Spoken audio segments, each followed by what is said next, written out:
আসসালামু আলাইকুম রাহমাতুল্লাহি ওয়া বারাকাতুহু।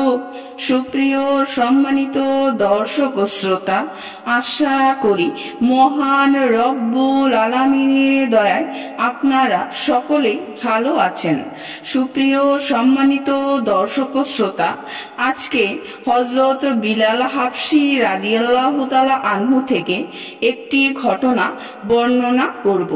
ঘটনার শিরোনাম হচ্ছে দোজখের নিঃশ্বাস।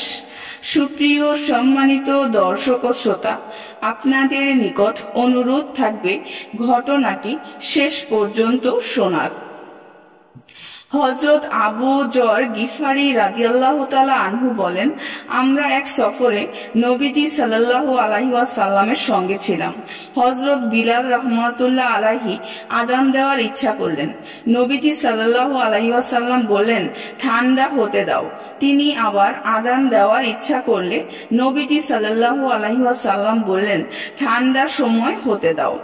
যখন ছায়ার ঢিলার সামনে হয়ে গেল, তখন নবীজি সাল্লাল্লাহু আলাইহি ওয়াসাল্লাম তাকে আযান দেওয়ার অনুমতি দিলেন এবং বললেন, গরমের তীব্রতা দোজখের শ্বাস নেওয়ার কারণে হয়। এর দ্বারা জানা গেল যে নবীজি সাল্লাল্লাহু আলাইহি ওয়াসাল্লাম সফরে গেলে হযরত বিলাল রাহমাতুল্লাহ আলাইহি তার সঙ্গে থাকতেন। যখন তিনি আযান দেওয়ার ইচ্ছা করতেন, তখন নবীজি সাল্লাল্লাহু আলাইহি ওয়াসাল্লাম বলতেন, জোহরের ওয়াক্ত ঠান্ডা করো।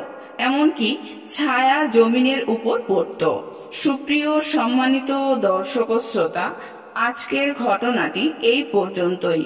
ঘটনাটি যদি ভালো লেগে থাকে অবশ্যই চ্যানেলটি সাবস্ক্রাইব করবেন, লাইক করবেন, কমেন্ট করবেন এবং বেশি বেশি করে শেয়ার করে দিবেন। সবাই ভালো থাকবেন। আল্লাহ হাফেজ।